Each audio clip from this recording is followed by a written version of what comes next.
Hello, I'm Matt, and if you're watching this video, then you probably have some interest in making some changes to your rubrics.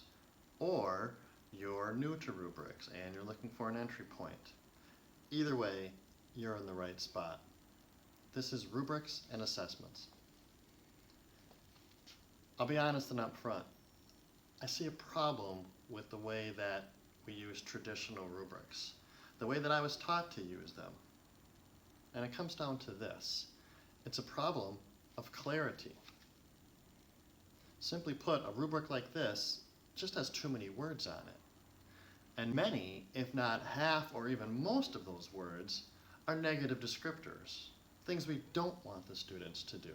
As a result of this lack of clarity on my traditional rubrics, I just don't think my kids are reading them closely. Or I know they're not using these rubrics as a tool for self-assessment or reflection or feedback during that formative process. Simply put, our rubrics are not being used to their full potential. The aim of this session is to help you simplify your rubrics, and by doing so, supercharge them with clear, rigorous indicators for success, thus giving your students a tool to use for formative assessment. Again, thanks for taking this session, and I'll check back with you in a moment.